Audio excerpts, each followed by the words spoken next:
ஏன்னா சுவையான தக்காளி குழம்பு தான் வச்சுருக்கோம். தக்காளி குழம்புல நீங்கள் என்ன விதமான பார்த்துருக்கீங்க.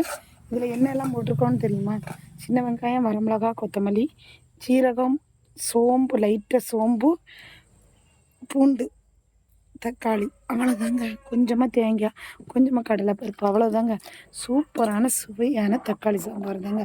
எங்கேயுமே இந்த மாதிரி நீங்கள் சாம்பார் பார்த்துருக்க மாட்டீங்க. அவ்வளோ ஒரு மனம் மாட்டு. அதில் நம்ம வரவடுப்பில் வச்சுருந்தா வேறு லெவலுங்க. சூப்பராக இருக்கும். வாங்க சாப்பிடலாம். கொஞ்சம் கட்டியாகட்டும், ஓகேங்களா? அப்புறம் நம்ம என்ன தக்காளி குழம்பு இப்படி தான் பண்ணி பாருங்கள். சூப்பராக இருக்கும். ஏங்க மாலதிக்கா, வீடியோ பார்க்குற அனைவரும் மறக்காமல் லைக் பண்ணுங்கக்கா. சும்மா வீடியோ மட்டும் பார்க்கக்கூடாது. இந்த மாதிரி தக்காளி குழம்பெல்லாம் நீங்கள் பார்த்துருக்கவே முடியாது. சூப்பரான தக்காளி குழம்பாக்கும் எங்கேயுமே பார்க்க முடியாது. பார்த்துக்குங்கப்பா, பார்த்துக்குங்க, ஓகேங்களா? சூப்பராக இருக்கும். அந்த வரவடுப்பில் இன்றைக்கி இருக்க கேஸ் விலையிலெல்லாம் நம்ம கேஸில் வச்சு சாப்பிட முடியாது, ஓகேங்களா? அதனால் நம்ம வீட்டில் வரவடுப்பில் தான் நம்ம சமைக்கிறோம். அப்புறம் என்ன பண்ண போகிறோம்னா தோசை தான், ஓகேங்களா?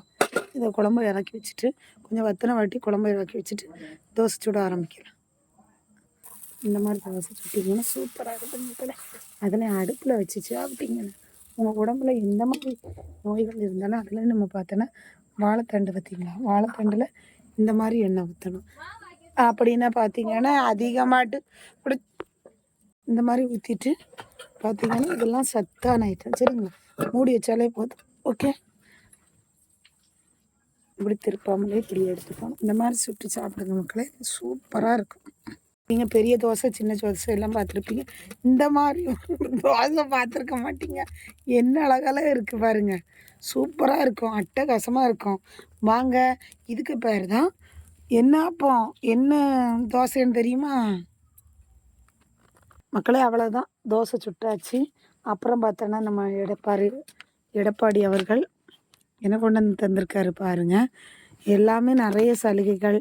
யார் வந்தால் உங்களுக்கு நல்லது நடக்குமோ அவங்களுக்கே ஓட்டுகளை போடுங்க, சரிங்களா?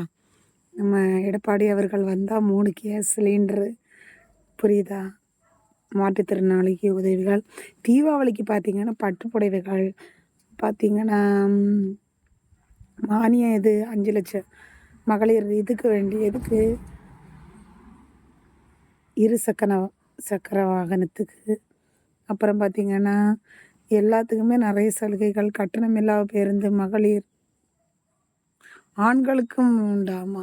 அதனால் இப்போ தான் கொண்டு வந்து தந்தாங்க. யார் வந்தால் அவங்களுக்கு நல்லது நடக்குமோ அவங்களுக்கே சரியான ஓட்டுகளை போடுங்க, சரிங்களா? ஓகேங்களா? நம்ம தோசை சாப்பிடலாம். அவ்வளோதாங்க, வேலை முடிஞ்சிருச்சு. இன்னொரு லைவில் சந்திக்கலாம். பாய்.